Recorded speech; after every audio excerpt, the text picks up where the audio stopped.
نگراں سنی دعوت اسلامی علماء اہل سنت مسلک اعلی حضرت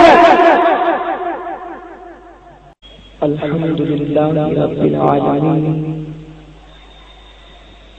والعاقبۃ للمتقین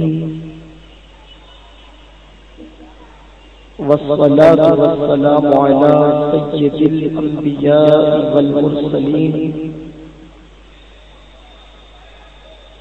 وعلى آلہ واصحابہ الطیبین الطاہرین اما بعد فاعوذ باللہ من الشیطان الرجیم بسم اللہ الرحمن الرحیم ما كان محمد نبا أحد من رجالكم ولكن رسول الله وخاتم النبيين وكان الله بكل شيء عليما. قال النبي صلى الله تعالى عليه وسلم أنا خاتم النبيين لا نبي بعدي رواه البخاري. صدق رسول الله صلی اللہ تعالی علیہ وسلم. غوث اعظم بمنی بے سر و سامان مدد قبلہ مدد کعبہ مدد بگی باب بلا استاد کشتی ضعیفان شکستہ رات کشتی بہت کے خواجہ عثمان ہارون مدد کن یا معین الدین چشتی مدد کن یا معین الدین چشتی مدد کن یا معین الدین چشتی. السلام علیکم ورحمۃ اللہ وبرکاتہ. میرے پیارے آقا صلی اللہ تعالی علیہ وسلم کے پیارے دیوانوں، آئیے کچھ معروضات پیش کرنے سے قبل اپنے اور ساری کائنات کے مرکزی عقیدت سید الانبیاء خاتم الانبیاء حضور رحمت عالم جان عالم جناب محمد رسول اللہ ارواح نافذہ صلی اللہ علیہ وسلم کی بارگاہ پناہ میں جس طریقے سے میں پڑھاؤں اپنے آقا کی طرف لو لگا کر میرے ساتھ بلند آواز سے پڑھیں. الصلاۃ والسلام علیک یا رسول اللہ، الصلاۃ والسلام علیک یا نبی اللہ، الصلاۃ والسلام علیک یا حبیب اللہ، الصلاۃ والسلام علیک یا نور اللہ، صلی اللہ تعالی علیہ وسلم.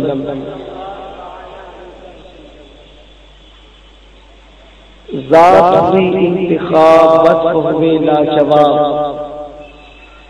ذات بھی انتخاب وصف ہوئے لاجواب، نام ہوا مصطفیٰ تم پہ کروڑوں درود. آپ ہی کی ذات پر آپ ہی کے نام پر ختم ہوئی پیغمبری آپ پہ لاکھوں سلام. فتح باب نبوت پہ بے حد درود، فتح باب نبوت پہ بے حد درود، ختم دور رسالت پہ لاکھوں سلام. میرے پیارے آقا صلی اللہ تعالی علیہ وسلم کے پیارے دیوانوں، آپ سب کو اس ہنگامی اجلاس کے حوالے سے معلوم ہے کہ اتنی ارجنٹ اتنی جلدی میں ہم نے اس محفل کا انعقاد کیوں کیا ہے. میں آپ کو مبارکباد پیش کرتا ہوں کہ اتوار کا اعلان تھا، صبح ہی سے سنیچر کے دن آپ کو دعوت دی گئی اور اتنی کثیر تعداد میں آپ تشریف لائے.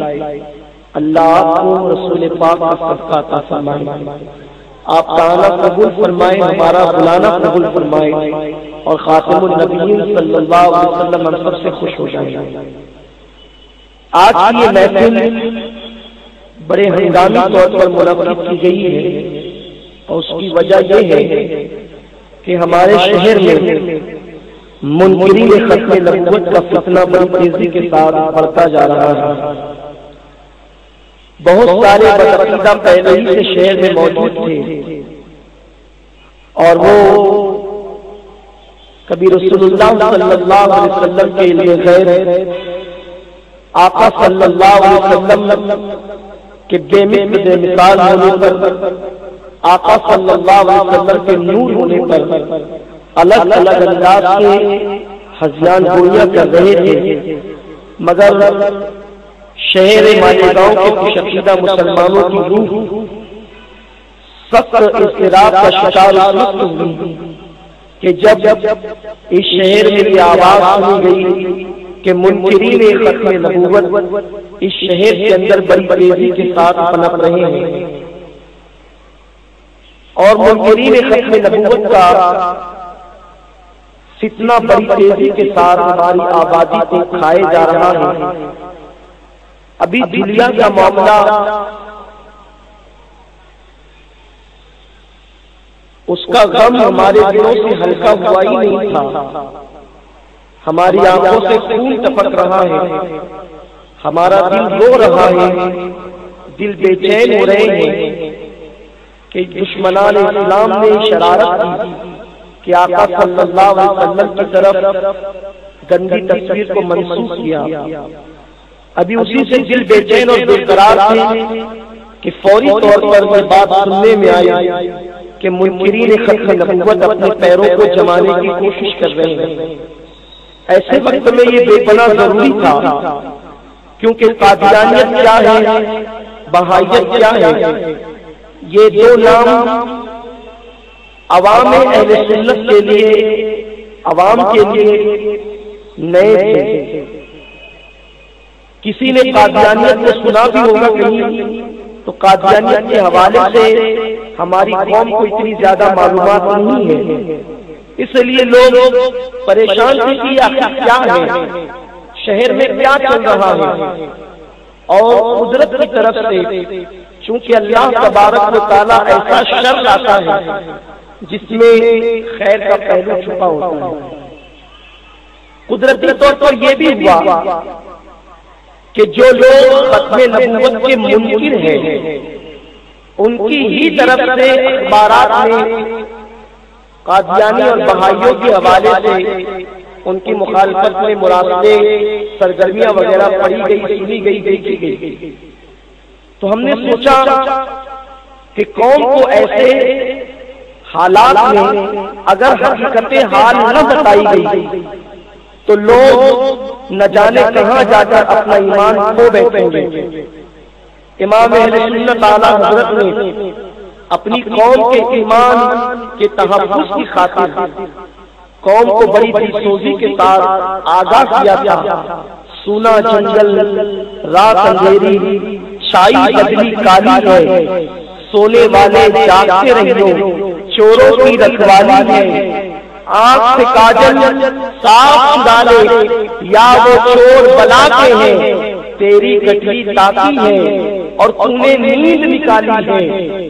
سونا بن ہے، سونا پاک ہے، سونا زہر ہے اٹھ پیارے، سونا بن ہے، سونا پاک ہے، سونا زہر ہے اٹھ پیارے، تو کہتا ہے میٹھی نیند ہے، تیری مٹی ملالی ہے۔ ایسے حالات میں ضروری ہے کہ ہم ایمان اور عقیدے کے بارے میں معلومات حاصل کریں۔ آئیے سب سے پہلے ہم آپ کو ختم نبوت کے حوالے سے باتیں پیش کریں گے، اس کے بعد پھر بتائیں گے کہ قادیانیت کیا ہے، بہائیت کیا ہے، اور اس کے بعد ہم اختتام میں حالات پر تھوڑی سی گفتگو کریں گے۔ میں امید کرتا ہوں کہ آنے والے تمام حضرات بہت سنجیدگی کے ساتھ گفتگو کو سماعت کریں گے، چونکہ موضوع اتنا وسیع ہے اور مجھ جیسا کم علم موضوع بڑا ہے، اہل علم کے لائق ہے اور آپ کو سمجھانا بھی ہے، مجھے اپنی کم علمی کا احساس بھی ہے۔ میں آپ کو بھرپور سمجھانے کی کوشش کروں گا تاکہ آپ کو پتا چلے کہ شہر میں جو کچھ چل رہا ہے وہ کیا ہے اور ہمیں کیا کرنا ہے۔ میرے پیارے آقا صلی اللہ علیہ وسلم کے پیارے دیوانوں، ایک بات آپ سمجھ گئے اچھی طرح سے کہ ہمارے شہر میں بہت سارے لوگ جو آزاد خیال بننے کی کوشش کرتے ہیں، وہ کہتے ہیں کہ مسلکی جھگڑوں سے ہم تنگ آ چکے ہیں اور مسلکی جھگڑوں سے اب ہم بیزار ہو چکے ہیں۔ یہ کیا ہے؟ اس کو کافی کہنا، اس کو کافی کہنا، اس کو کافی کہنا، مگر میں ان کو ایک بات بڑی سنجیدگی سے کہوں گا کہ جو لوگ کل تک کے یہ نعرہ لگا رہے تھے کہ کافر کو بھی کافر مت کہو، آج وہ لوگ قادیانی اور بہائیوں کو ضرور کافر کہہ رہے ہیں اور اس کے پیچھے وجہ کیا ہے ابھی میں آپ کے سامنے وہ باتیں پیش کروں گا۔ میرے پیارے آقا صلی اللہ علیہ وسلم کے پیارے دیوانوں، اپنی طور پر آپ جائزہ لیں گے اپنے گرد و پیش کا، اپنے ماحول کا، تو آپ کو پتا چلے گا کہ انسانی زندگی ہو یا کائنات کہ کسی بھی میدان میں آپ دیکھیں کہ ہر چیز کو تین ادوار سے گزرنا پڑتا ہے۔ ایک تو اس کی ابتدا ہے، ایک تو اس کا شباب یعنی اس کی ارتقاء ہے اور ایک تو اس کا اختتام ہے۔ کلی کی ابتدا ہوتی ہے ایک پودے کے اندر اور اس کے بعد وہ کھلتی ہے، یہ اس کا عالم شباب ہوتا ہے اور اس کے بعد وہ مرجھا جاتی ہے، ختم ہو جاتی ہے۔ چاند افق پر ہلال کی شکل میں طلوع ہوتا ہے، یہ اس کی ابتدا ہوتی ہے، پھر وہ ماہ کامل بنتا ہے اور اس کے بعد وہ ختم ہو جاتا ہے، غائب ہو جاتا ہے۔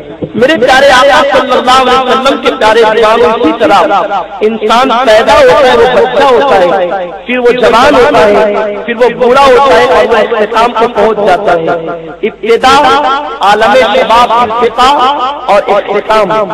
جب ہر چیز میں آپ ابتدا، شباب اور اختتام کو مانتے ہیں تو پھر یہ کیسے ہو سکتا ہے کہ نبوت کی شروعات ہو اور اس کے بعد نبوت ختم ہی نہ ہو؟ یقیناً جب ہر چیز کا اختتام ہے، حتیٰ کہ دنیا بھی ایک مقام، ایک مرتبہ، ایک ایسا مقام آئے گا کہ یہ دنیا ختم ہو جائے گی، دنیا فنا ہو جائے گی۔ میرے پیارے آقا صلی اللہ علیہ وسلم کے پیارے دیوانوں، اسی طرح سے اللہ تبارک و تعالیٰ نے بھی اپنے کسی چنے ہوئے رسول پر نبوت کا دروازہ بند فرمایا ہے۔ پیارے آقا صلی اللہ علیہ وسلم کے پیارے دیوانوں، ختم نبوت کا عقیدہ یہ اتنا متفق علیہ عقیدہ ہے، ختم نبوت کی بات یہ اتنی متفق علیہ بات ہے، اس پر سماج اعظم کا اجماع ہے، اس پر کسی نے اختلاف ہی نہیں کیا شروع سے لے کر آج تک۔ حتیٰ کہ یہ عقیدہ ایسا متفق علیہ عقیدہ ہے کہ جناب آدم علیہ السلام کا بھی یہی عقیدہ تھا کہ ختم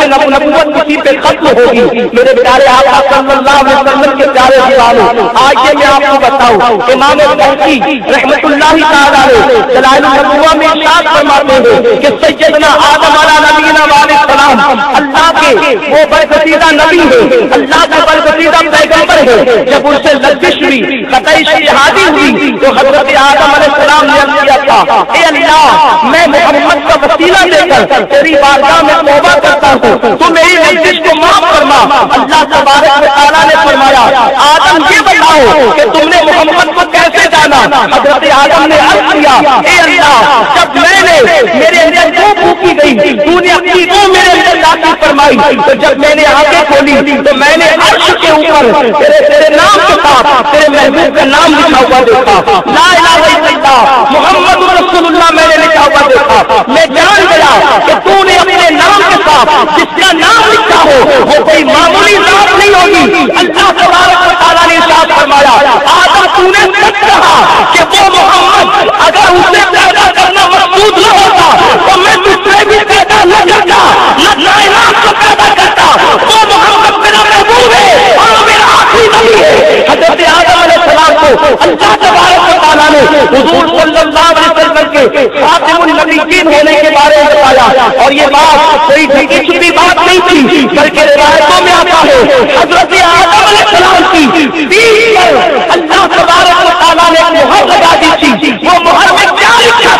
یہی لکھا تھا کہ محمد میرے آخری نبی ہوں گے، یہ آدم کی پشت پر لکھا ہوا تھا۔ آج سے جناب آدم علیہ السلام کا عقیدہ خاتم النبیین کے حوالے سے یہ تھا کہ محمد صلی اللہ علیہ وسلم بندوں میں انبیاء میں بھی پہلے پیدا ہوئے اور وہ اخیر میں تشریف لائے گے۔ پیارے آقا صلی اللہ علیہ وسلم کے پیارے ہمارے یہ جناب آدم کا عقیدہ۔ اس کے بعد آپ آئیے دیکھیے بہت سارے انبیاء کرام کی بات کروں تو وقت نہ کافی ہوگا، اپنی گفتگو مکمل نہ کر سکوں گا۔ جناب موسیٰ علیہ نبینا علیہ الصلوۃ والتسلیم جب توریت نازل ہوئی، عرض کرتے مولا یہ جو توریت نازل تو نے فرمائی ہے اس میں ایک تختی ہے، اس تختی کے اندر ایک امت کا ذکر کیا گیا ہے، اس امت کی شان کیا ہے؟ وہ گناہ کرے گی اور اس کے بعد توبہ کرے گی تو اللہ تبارک و تعالیٰ اس کی توبہ کو قبول فرمائے گا۔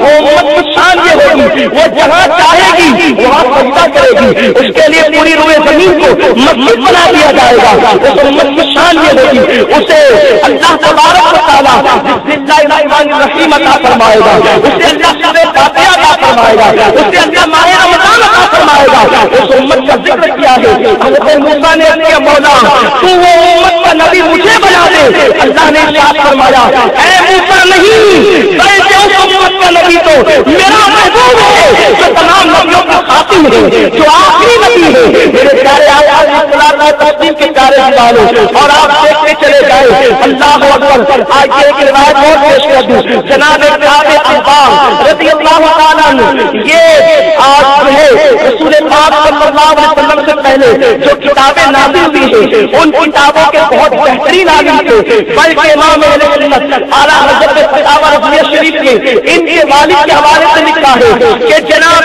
توریت کے حوالے سے اور سابقہ آسمانی کتب کے حوالے سے جتنا علم انہیں تھا ان کے والد کو تھا اتنا علم جو ہے وہ ان کے دور میں کسی کو نہیں تھا۔ جناب آپ فرماتے ہیں کہ میرے والد مجھ سے کوئی بات نہیں چھپاتے تھے، مجھ سے کوئی بات نہیں چھپاتے تھے، ہر بات بتاتے تھے، مگر جب ان کے انتقال کا وقت آیا تو ان کے انتقال سے پہلے انہوں نے مجھ سے کہا کہ دیکھو میں نے تمہیں ہر بات بتائی مگر ایک بات میں نے تمہیں نہیں بتائی، اس لیے کہ میں اپنے میاں سے جا رہا ہوں، میں نے دو صفات کو مٹی اور کیچڑ سے جو ہے وہ چھپا دیا ہے، میں نے اس پر کیچڑ اور مٹی لگا دی ہے اس لیے کہ کوئی اسے پڑھ نہ سکے، مگر اس کے اندر جو ہے ایک نبی کی صفت لکھی ہوئی ہے، ایک نبی کی شان لکھی ہوئی ہے، ان کا مقام اور مرتبہ لکھا ہوا ہے۔ دیکھنا جب میرا انتقال ہو جائے تو تم اسے فوراً مت کرنا، ایک وقت آئے گا ان قریب وہ نبی مبعوث ہوگا اور اس نبی کی بڑی عزت ہوگی، تم اسے دیکھنا، مجھے امید ہے کہ اللہ اس نبی پر تمہیں ایمان لانے کی توفیق عطا فرمائے گا۔ جناب کعب کہتے ہیں میرے والد نے کہا اور جب وہ نبی آئے گا تو اس نبی کے بعد اب پھر کوئی نبی نہیں آئے گا، وہ آخری نبی بن کر کے تشریف لائے گا، وہ خاتم النبیین بن کر کے تشریف لائے گا۔ میرے پیارے آقا علیہ الصلوۃ والتسلیم کے پیارے دیوانوں ختم نبوت کا عقیدہ متفق علیہ عقیدہ ہے۔ علامہ ابن حجر اسقلانی رحمۃ اللہ تعالی علیہ فرماتے ہیں اس عقیدے پر، اس عقیدے کے حوالے سے کسی کو اختلاف نہیں، تمام اصحابی ہو یا اکابر ہو سب نے اس پر اتفاق کیا ہے، صحابہ بھی اس پر اتفاق کرتے تھے، تابعین کا بھی اس پر اتفاق تھا، سب نے اس پر اتفاق کیا، مگر آپ جانتے ہیں میرے پیارے آقا علیہ الصلوۃ والتسلیم کے پیارے دیوانوں دراصل ہندوستان کی سرزمین پر ایک وقت ایسا آیا جب قوم مسلم کی طرف سے انقلاب کی آواز بلند کی گئی اور انقلاب کی آواز سے بلند ہوئی 1857 کے بعد پھر ہندوستان کے اندر ایک عجیب طور پر اللہ اکبر مذہبی انقلاب پیدا کرنے کی کوشش کی گئی۔ وہ مذہبی انقلاب کیا تھا؟ وہ مذہبی انقلاب یہ تھا دراصل معاملہ یہ تھا کہ جب انگریزوں نے اس سرزمین پر اپنے قدم و قدم کو جمانے کی کوشش کی،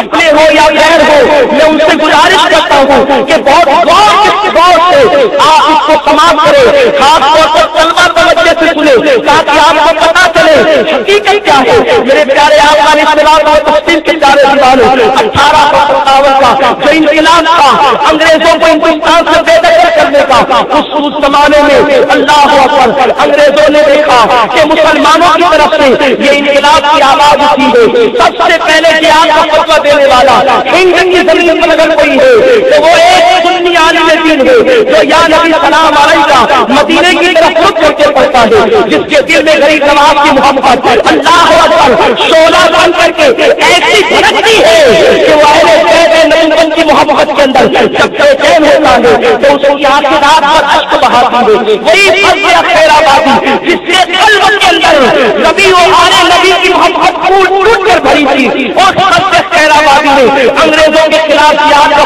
فتویٰ دیا اور پھر یہ علماء کو سولی دی گئی. پھر انگریزوں نے محسوس کیا ایسا ہونا چاہیے کہ مسلمانوں کے درمیان کچھ ایسے زمین فروشوں کو خریدا جائے, کچھ ایسے زمین فروشوں کو خریدا جائے تاکہ ان کے ذریعے سے قوم مسلم میں انتشار پیدا کیا جائے. پھر یہ ہوا کہ لوگوں کو خریدا گیا.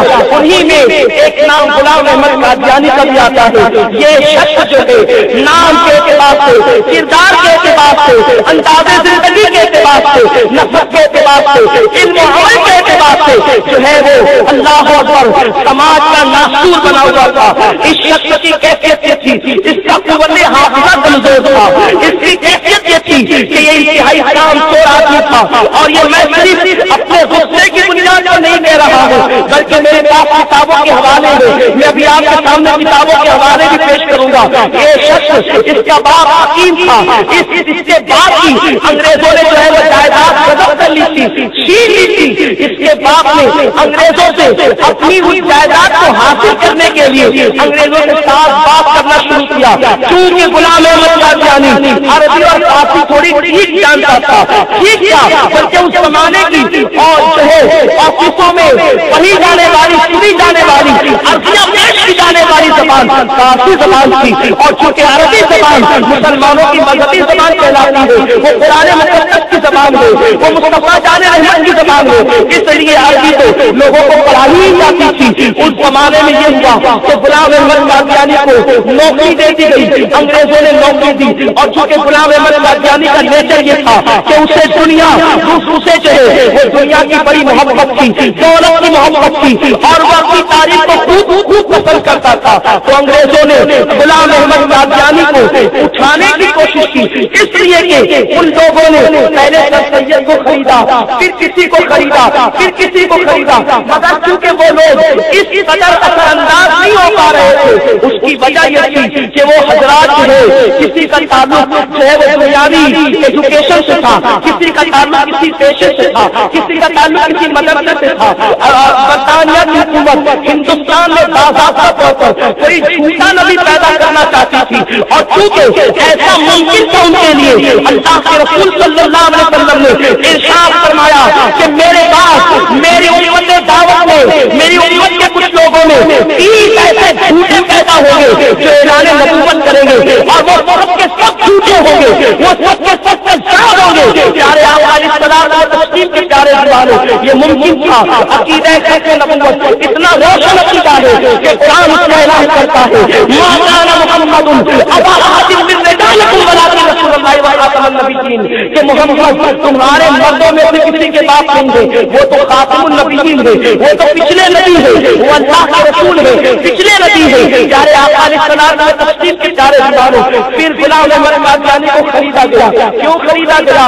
جھوٹی نبوت کے لیے خریدا گیا. کیوں خریدا گیا؟ مسلمانوں میں انتشار کے لیے خریدا گیا. کیوں خریدا گیا؟ مسلمانوں میں اعتراض کے لیے خریدا گیا. اور پھر اسے خریدنے کے بعد اس وہ شخص جس کی اتنی حیثیت نہیں تھی کہ وہ قیمتی لباس پہن سکتا تھا, اس کو اللہ اکبر اتنی دولت فراہم کی گئی کہ اس نے باضابطہ طور پر انگریزوں کے خلاف جہاد کرنا یہ اللہ سے بغاوت ہے اور یہ برائے عظیم ہے. اس پر ایسی باتوں پر باضابطہ کتابیں تحریر کر کے مصر بھجوائی, افریقہ بھجوائی, ہندوستان میں پھیلایا. مجھے بتاؤ کیا یہ چیز قابل غور نہیں ہے کہ جو انسان اور اچھلا کپڑا پہننے کو ترستا ہو اس کے پاس اپنی دولت کہاں سے آ گئی تھی کہ وہ کتابیں مفت میں افریقہ کی زمین پر بھجوا رہا تھا, مصر کی سرزمین پر بھجوا رہا تھا. وہاں پر باضابطہ طور پر انگریزوں کے حوالے سے محبت کا ماحول قائم کرنا چاہ رہا تھا. میرے پیارے آقا علیہ السلام اور تسلیم کے پیارے دیوانوں,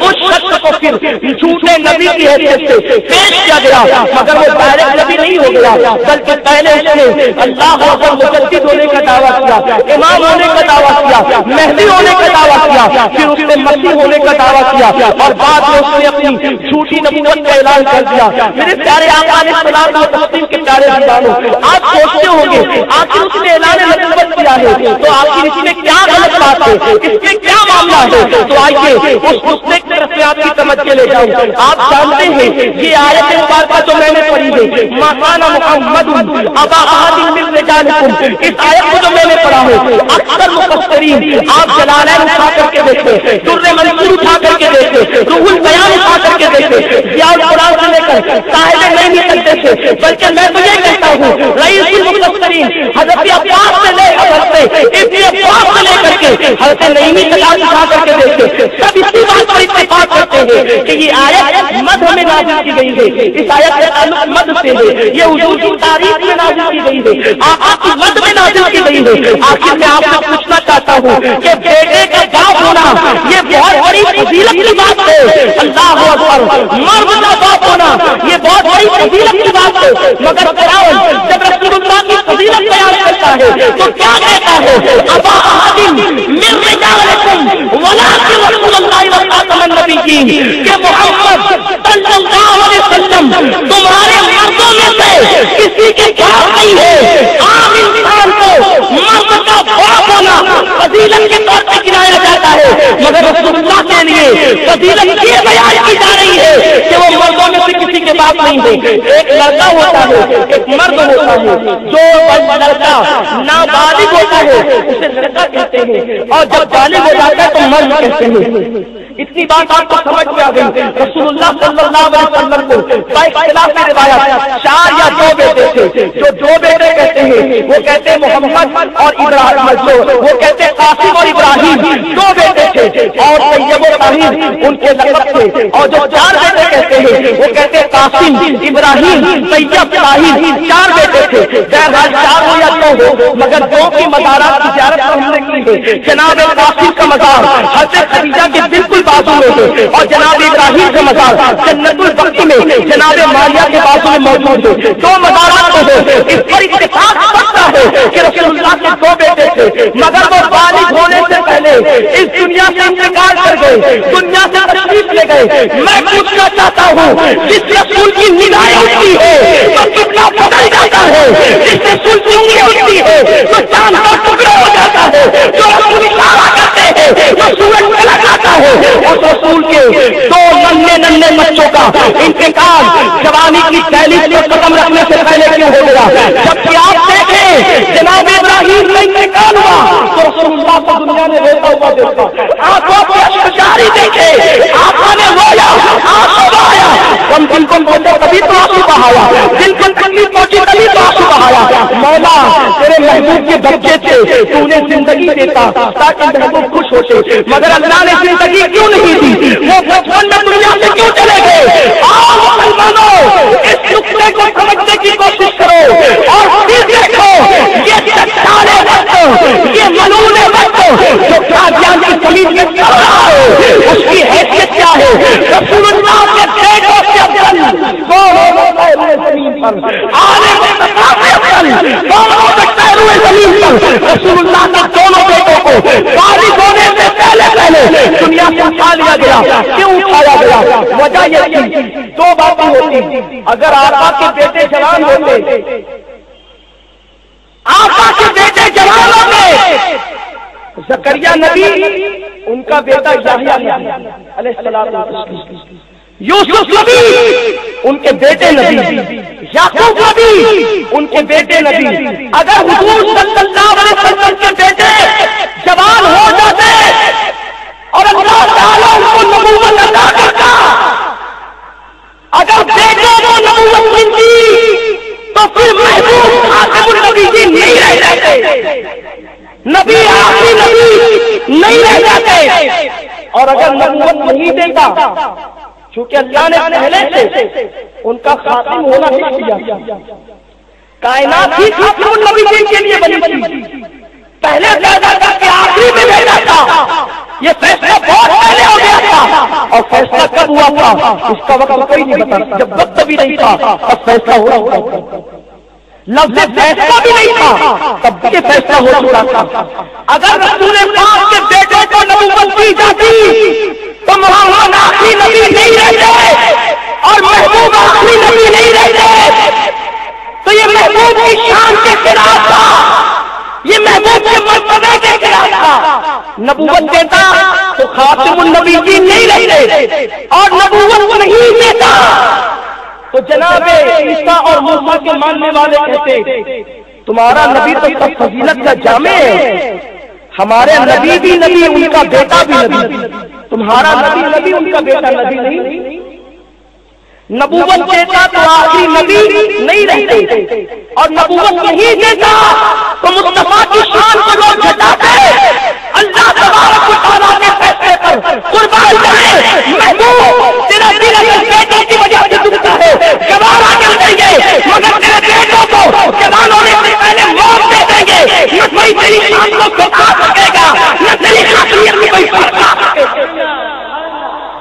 تیرے بیٹوں کی موت کو گوارا ہے، تیری آنکھ سے آنسو کو گوارا ہے، تو ابراہیم کو سب کو کرتے کرتے دارن بھاگوں کی طرح سے برسائے گا، ہم وہ دیکھ لیں گے مگر کوئی تیری شان کو گھٹائے گا ہم کو نہ دیکھیں گے، ہمیں گوارا ہی نہیں ہوگا کہ کوئی تیری شان کو گھٹائے، اور تیرے بعد کوئی نبی آ جائے محبوب میں بھی گوارا نہیں کریں گے، اس لیے کہ ختم نبوت کو تیرے شایان شان ہے، ختم نبوت کو تجھی کو دیتا ہے، حاکمیت کے ساتھ تو تیرے سے ہو جائے۔ اب مجھے بتاؤ جس کا خلیل نبی کے خون سے ڈوبا گیا ہے، جب خاتم الانبیاء کے بعد اسے نبی نہ بنایا گیا تو قادیان کے جھوٹے اور مفہوم کو نبی کیسے بنایا جائے؟ قادیانیت یہ انگریزوں کی اختراع ہے۔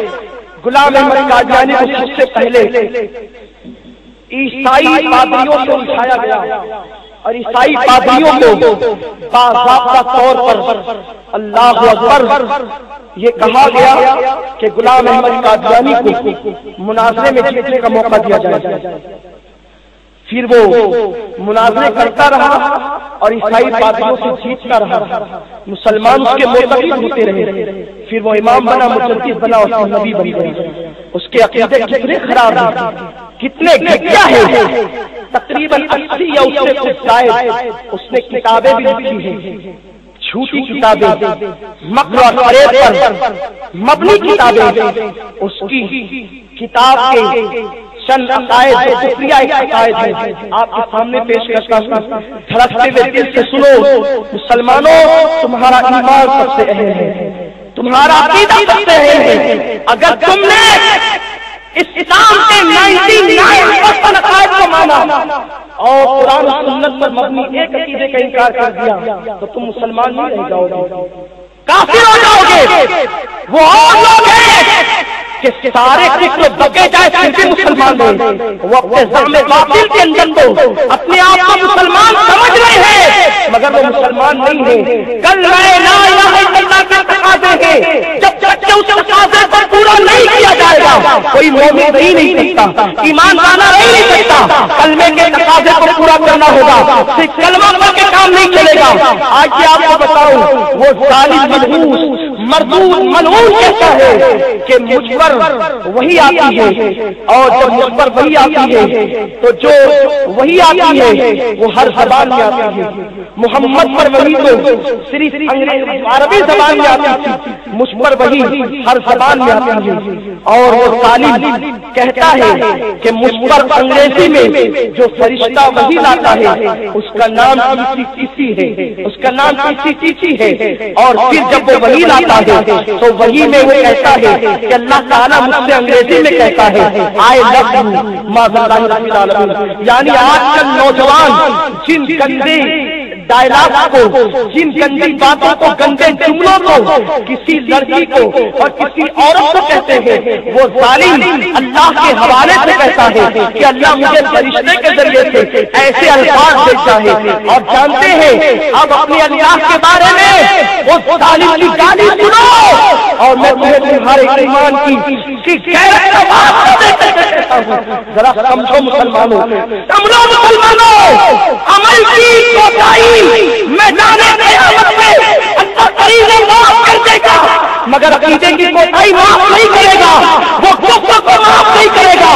وہ ظالم کہتا ہے جیسے میاں بیوی کے آپس میں تعلقات ہیں، ویسے اللہ سے میرے تعلقات ہیں، اللہ نے میرے ساتھ زنا کیا ہے، اللہ نے میرے ساتھ بدکاری کی ہے، بولو معاذ اللہ، بولو استغفر اللہ، سب بولو معاذ اللہ۔ اللہ کی پناہ یہ مردود ظالم جس کے بارے میں محمود نے لکھا ہے کہ اس کا بڑا بیٹا ہے کہ ابتدائی زندگی میں میرے باپ نامرد تھے، ظاہر سی بات ہے کوئی نامرد ایسی بات کر سکتا ہے، مگر مجھے نہیں معلوم اب تک کی تاریخ میں کسی ظالم نے بھی ایسی بات کہی ہو۔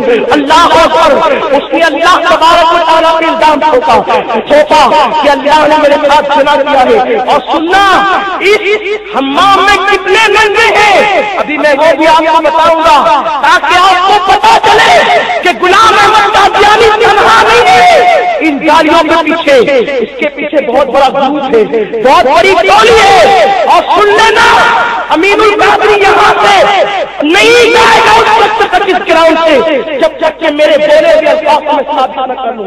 مجمع میں کسی کو شک ہو تو حوالہ غلط میں کر رہا ہوں، آپ مجھے کہیں، میں میرے گھر سے آپ کو اس کی کتاب کی فوٹو کاپی میں منگوا کر کے دکھا سکتا ہوں، میرا دستری چند قدم پر ہے، اور اگر ہم صحیح بول رہے ہیں، ہم اہل سنت صحیح کہتے ہیں، تو پھر آپ اپنے ایمان کو کیوں نہیں بچا لیتے؟ وہ ظالم نے کہا معاذ اللہ، اللہ نے میرے ساتھ زنا کیا ہے، پھر اتنا ہی نہیں، وہ ظالم صرف اتنا ہی نہیں کہتا، اللہ اکبر، سنو غور سے سنو، وہ کہتا ہے لوگ حجر اسود کو چومنے کے لیے اتنی دور کیوں جاتے ہیں؟ لوگ میرے قدموں کو چوما گے اس لیے کہ میرے قدم حجر اسود سے افضل ہے، حجر اسود سے افضل ہے میرے قدم۔ وہ ظالم یہ کہتا ہے، وہ ظالم کیا کہتا ہے آپ کو معلوم ہے، سنیے اور دیکھیں لوگ آئیے، وہ کہتا ہے کہ عیسیٰ کے بارے میں کس نے تمہیں کہہ دیا کہ وہ بغیر باپ کا پیدا ہوا؟ وہ کہتا ہے کہ عیسیٰ کے باپ کا نام یوسف تھا، عیسیٰ کے دادا کا نام سلیمان تھا، عیسیٰ کے دو بھائی اور دو بہنیں تھیں، اور عیسیٰ تمہاری مریم سے پیدا نہیں ہوا، بلکہ عیسیٰ یوسف نام کا ایک مصری تھا، اس سے پیدا ہوا۔ مجھے بتاؤ، اللہ کا قرآن کہتا ہے کہ جناب عیسیٰ کو بغیر باپ کا پیدا کیا گیا، روح قدس کے ذریعے سے پیدا کیا گیا، اور یہ ظالم کہتا ہے کہ جناب عیسیٰ کا باپ یوسف نامی تھا، اور اتنا ہی نہیں، جناب عیسیٰ کی شان میں وہ کتنی بھیانک گستاخی کرتا ہے، وہ کہتا ہے کہ عیسیٰ کی جو نونیان اور دجال تھی ان میں سے 3 دادیاں اور 3 نانیاں وہ رنڈیاں تھیں۔ مجھے بتاؤ دادی کسے کہتے ہیں؟ دادی جو ہے وہ باپ کی ماں کو کہتے ہیں، اور جناب عیسیٰ بغیر باپ کے پیدا ہوئے۔ اللہ کی قدرت سے اللہ نے کماری ماں مریم کی کے بدن مبارک سے جناب عیسیٰ کو پیدا کیا۔ عیسیٰ کی طہارت کا عالم یہ ہے، مریم کے تقدس کا عالم یہ ہے کہ بعض لوگوں نے یہاں تک بیان کیا کہ عیسیٰ علیہ السلام مریم کی ناف کو پیدا کیا، مریم کی ناف میں ان کے تقدس کا عالم یہ، ان کی طہارت کا عالم یہ، میلاد عیسیٰ بڑی تفصیل کے ساتھ قرآن مقدس میں بیان کیا گیا ہے۔ الحمدللہ جب آج میں کتابوں کو کھلا رہا تھا جناب عیسیٰ علیہ السلام کے بارے میں اس نے گستاخی کی، میں سوچتا تھا اے اللہ آخر ایسا کیوں ہوا کہ میلاد عیسیٰ بڑی تفصیل سے تو نے بیان کرنا قرآن میں، جتنی تفصیل کے ساتھ جناب عیسیٰ کا میلاد بیان کیا گیا ہے، کسی نبی کا میلاد نہیں بیان کیا گیا۔ قربان جائے اللہ کی قدرت ڈالے گا کر اللہ تبارک و تعالیٰ کے علم میں یہ بات ہے، کوئی کسان پیدا ہوگا اس کا بھی الزام رکھے گا کہ عیسیٰ کے بارے میں جب زبان درازی کی جائے گی تو قرآن کا حرف بیان کرتا رہے گا، قرآن کا بیان کرتا رہے گا۔ یہاں سے پتہ چلا کہ میلاد کا بیان کرنا یہ فضول نہیں ہے، بلکہ میلاد کا بیان کیا جاتا ہے، انبیاء کی کارات بیان کی جاتی ہے، انبیاء کے والدین کی حیثیتیں جو ہے وہ اس کو ساتھ جان رکھتے ہیں۔ جو لوگ میلاد مصطفیٰ پر پابندی لگاتے ہیں، میلاد انبیاء میں پابندی لگاتے ہیں، میلاد بیان کرنے کو شرک و بدعت کہتے ہیں، وہ انہی کے بھائی ہیں، اس لیے کہ وہ دروازے بند کرنا چاہتے ہیں۔ عرض یہ کر رہا تھا، وہ ظالم کہتا ہے کہ عیسیٰ کے پاس چند رنڈیاں آتی تھی اور وہ زنا کی حرام کمائی لے کر آتی تھی۔ حالانکہ مجھے یہ لفظ کہتے اچھا نہیں لگ رہا ہے، اللہ گواہ ہے کہ آج سے پہلے میں نے یہ لفظ کبھی استعمال نہیں کیا، لیکن چونکہ اس کی کتاب میں لکھا ہے تو مجھے عرض کرنا پڑے گا، بتانا پڑے گا، تبھی آپ سمجھ سکیں گے۔ مجھے اچھا نہیں لگتا،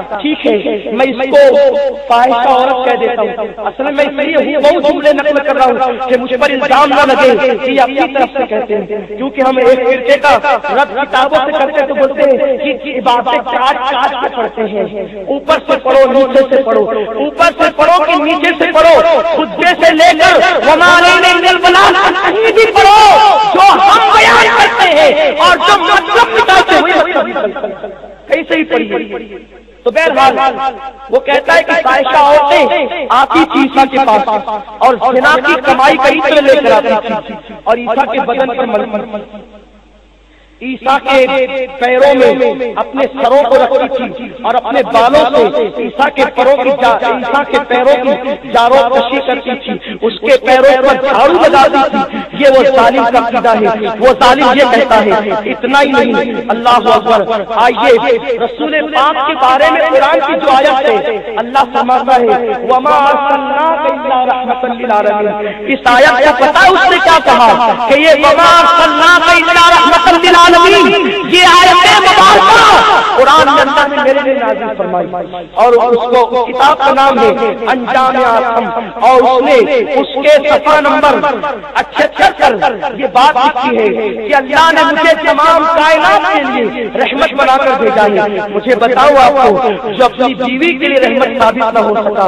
وہ دوسروں کے لیے رحمت کیا ثابت ہو سکتا ہے؟ شوہر بیوی کے لیے رحمت اس لیے ثابت ہوتا ہے، قرآن نے کہا کہ وہ اس کے لیے سکون کا ذریعہ ہے۔ اللہ پاک ارشاد فرماتا ہے مرد عورت کے لیے سکون، عورت مرد کے لیے سکون، اور سکون کب ہوتا ہے آپ جانتے ہیں؟ جب قادیانی صاحب مرد ہی نہیں تھے، نامرد تھے، تو وہاں سکون کیا؟ وہاں پہ اضطراب تھا۔ اسی لیے انہی کی کتاب میں لکھا ہے، میں بات نہیں کرتا، سنو اسی کی کتاب میں لکھا ہے، اٹھا کر کے دیکھو، کتاب کا نام ہے اللہ اکبر، وہ جو اس کی غلام احمد قادیانی کی زمانے پر جو کتاب لکھی گئی اس کے خلیفہ نے جو کتاب لکھی ہے اسی کتاب میں لکھا ہوا ہے کہ جو غلام احمد قادیانی تھا اس کی بیوی اس کے خلیفہ کے ساتھ شاپنگ کرنے کے لیے جاتی تھی، نتیجتاً جو بچہ پیدا ہوا تھا یہ بھی غلام احمد قادیانی کا معجزہ قرار دے دیا گیا کہ معجزہ یہ تھا کہ جب اس کو بچہ پیدا ہوا تو اس کے خلیفے اول کا بہو پیدا ہوا۔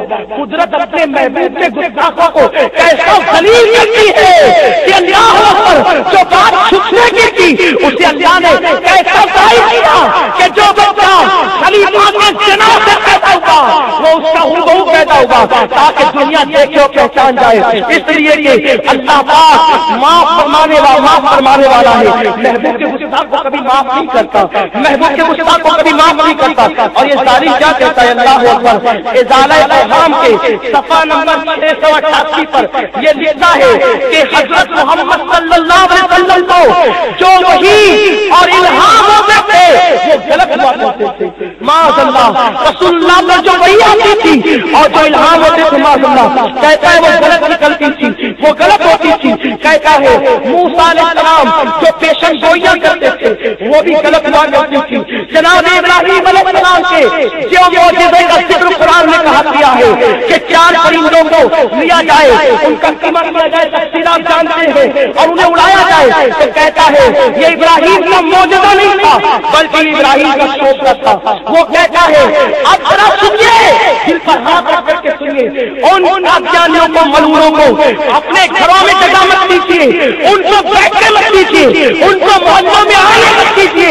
وہ ظالم کیا کہتا ہے کہ پورا قرآن گالیوں سے بھرا پڑا ہے، قرآن کے اندر گالیاں ہی گالیاں ہیں۔ میں آپ کو بتاؤں گا، اللہ اکبر، صفحہ نمبر 28 پر 26 سے 28 پر یہ لکھا ہوا ہے کہ قرآن شریف میں، پہلے تو قرآن کو شریف بھی لکھا، اللہ اکبر کیسی عقل، اللہ جب دین دیتا ہے عقل دین دیتا ہے۔ ارے جس کتاب میں گالی ہوتی وہ کتاب شریف نہیں ہوتی۔ اے اللہ تیری حکمتوں کو قربان، تیری کتاب کو اگر کوئی گالی کی کتاب نکلا ہے اس سے پہلے شریف نکلا ہے، تیرے قرآن کی حکمتوں پر قربان۔ کہتا ہے کہ قرآن شریف کا میں گندی گالیاں بھری ہے، اور قرآن جو ہے قرآن عظیم سخت الفاظ سے لوگوں کو یاد کرتا ہے۔ اللہ اکبر۔ اب آئیے اور دھڑکتے ہوئے دل سے ایک بات سنیے، وہ کہتا ہے خدا میرے اندر موجود ہے، خدا میرے اندر گھس گیا ہے، حلول کر گیا میرے اندر، جیسے نمک پانی میں گھل جاتا ہے، وہ کہتا ہے ویسے ہی خدا میرے اندر حلول کر گیا ہے۔ اللہ اکبر۔ یہ اس کے عقائد ہیں، اور یہ اسی پر بس نہیں، 1 گھنٹے کا وقت ہے اور مجھے وقت پر اپنی گفتگو ختم کرنی ہے۔ یہ چند گزارشات میں نے اس کے عقائد کے حوالے سے پیش کی، ایسے ہزاروں گندے عقائد ہیں۔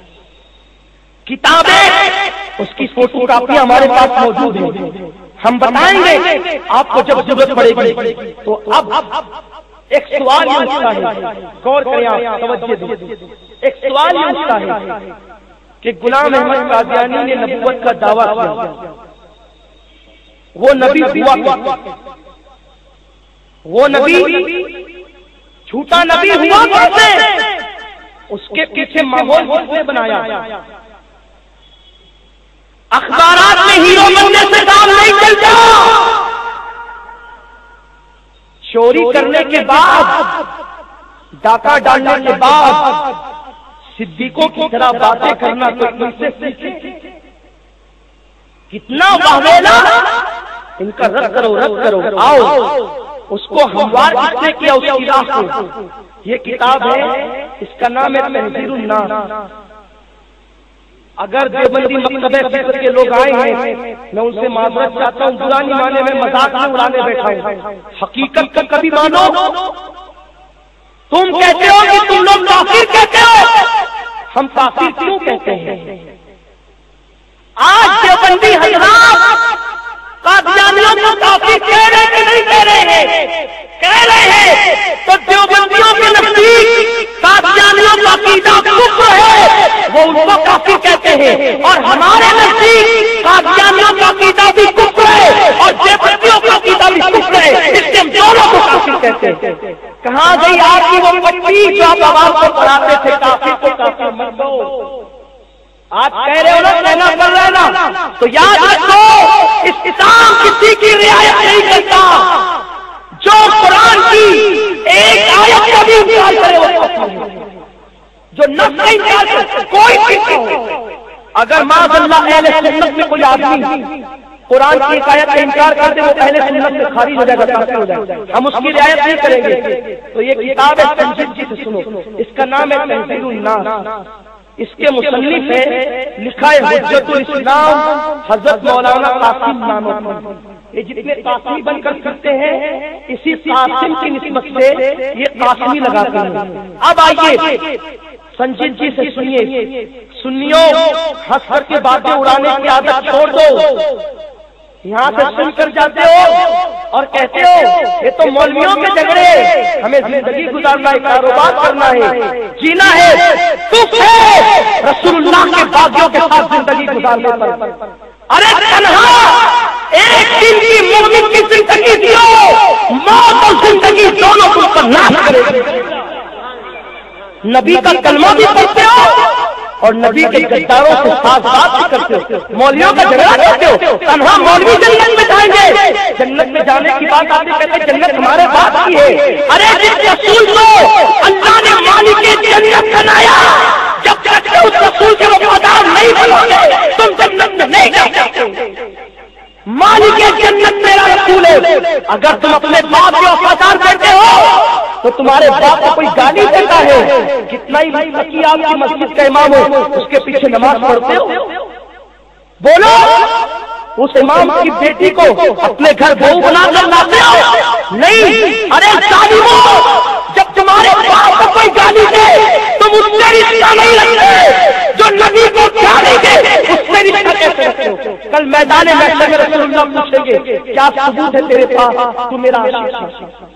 بڑی ذمہ داری سے کرتا ہوں، میری بات کو غلط رنگ مت دینا۔ سندل چلانے مزاروں پہ جاتے ہو اور جو سندل کو حرام کہتے ہیں ان سے رشتے داریاں۔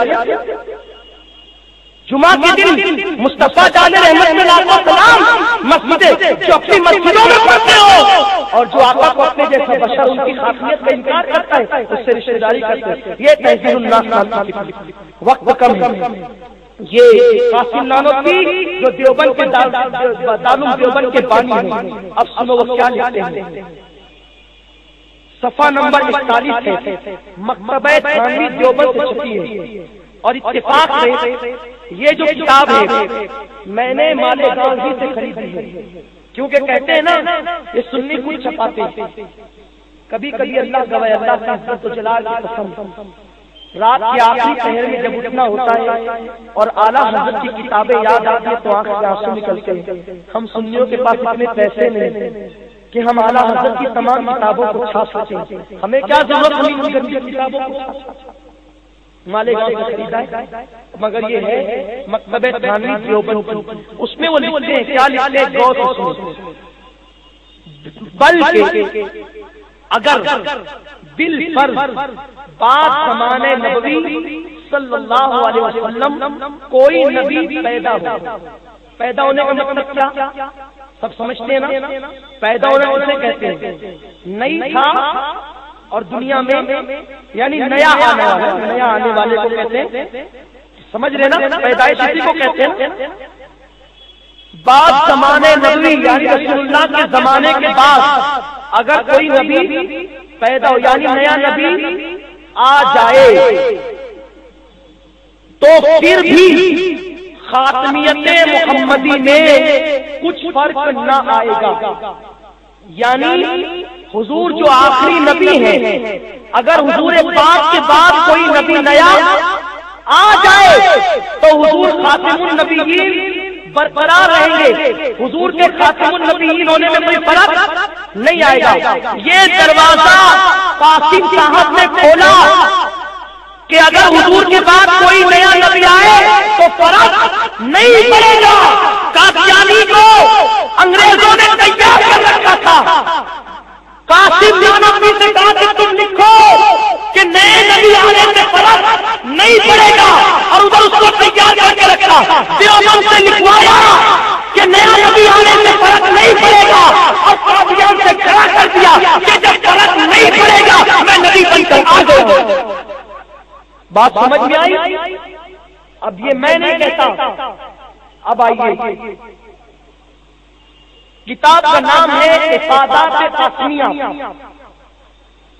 اس کا افادات قاسمیہ نام کی کتاب ہے اور اسے لکھا ہے قادیانی نے۔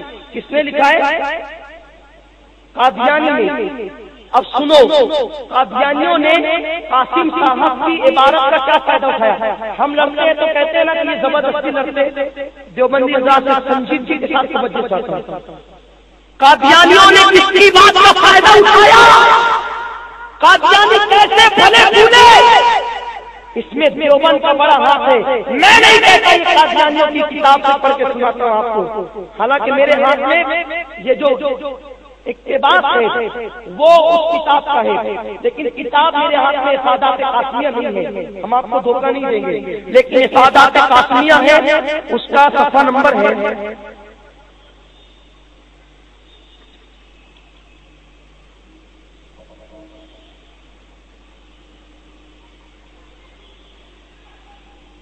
ایک مرتبہ درود شریف پڑھیے۔ ہاں افادات قاسمیہ اتفاق اس کا صفحہ نمبر 1 ہے، وہ پاکستان میں چھپی ہے۔ اب اس میں لکھے قادیانی کیا لکھتے ہیں؟ یوں محسوس ہوتا ہے کہ 14ویں صدی کے سر پر آنے والا مجدد امام مہدی مسیح موعود بھی تھا اور اسے امتی نبوت کے مقام سے سرفراز کیا جانے والا تھا. یہ قادیانی حضرات ہے. اس لیے اللہ تعالیٰ نے اپنی خاص مصلحت سے حضرت مولوی محمد قاسم صاحب نانوتوی بانی دارالعلوم دیوبند کو خاتمیت محمدیہ کے اصل و مفہوم کی وضاحت کے لیے رہنمائی فرمائی اور آپ نے اپنی کتابوں اور اپنے بیانات میں حضرت صلی اللہ علیہ وسلم کے خاتم النبیین ہونے کی نہایت دلکش تشریح فرمائی. بلا شبہ آپ کی کتاب تحذیر الناس اس موضوع پر خاص اہمیت رکھتی ہے. قادیانیوں نے افادات قاسمیہ نام کی کتاب لکھی اور فائدہ کیا اٹھایا کہ جو قاسم نانوتوی نے تحذیر الناس میں خاتم النبیین کا معنی خود ساختہ بیان کیا ہے کہ حضور کے بعد کوئی نبی آ سکتا ہے، یعنی آ سکتا کا دروازہ قاسم نے کھول کر قادیانی کو پلے پھرنے کا موقع دیا. اب یہ تو بات ہو گئی قادیانیوں کی اور سنی اس کے مخالف، مگر اب آئیے ان کے گھر کی بات. یعنی اس عبارت کا تحذیر الناس کی عبارت سے جو مطلب ہم نے نکالا، جو مطلب قادیانی نے نکالا، اب بتائیے وہی مطلب دیوبندیوں نے سمجھا یا الگ؟ آئیے اس کو بھی سمجھ لیجیے. ایک مرتبہ درود شریف پڑھ لیجیے. دیوبندی مولوی ہے، سنیے ان کی کتاب کا نام ہے، بہت معتمد عالم ہے ان کے، معتبر معتمد سب کچھ. ان کا نام ہے منظور احمد نعمانی. ان کی کتاب ہے ایرانی انقلاب.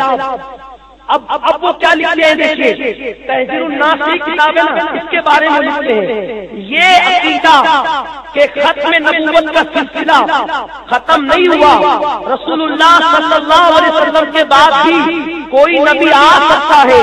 ان آیات قرآنی اور احادیث متواترہ کی تکذیب یعنی اس کو جھٹلانا ہے، جن میں رسول اللہ صلی اللہ علیہ وسلم کا خاتم النبیین ہونا اور آخری نبی ہونا بیان کیا گیا ہے. یہ عبارت اب آپ دیکھیے کہ چیخ کر کے اعلان کر رہی ہے کہ یہ جو بات قاسم نانوتوی نے کہی اس کا درد صرف ہمیں نہیں ہوا بلکہ ایک انہی کے عالم نے اس بات کا اعلان کیا کہ ہم نبی کو خاتم النبیین بھی مانے، خاتم النبیین بھی کہے اور نبی آ سکتا ہے. اس بات کا دروازہ بھی کھولے. یہ آیت قرآنی کا جھٹلانا ہے، احادیث کی تکذیب ہے، احادیث کی مخالفت ہے. اس پر منظور احمد نعمانی نے تحذیر الناس کی مخالفت کی اور اس کو لکھتا ہے، کیا لکھتا ہے سنیے. ایک بار درود شریف پڑھیے.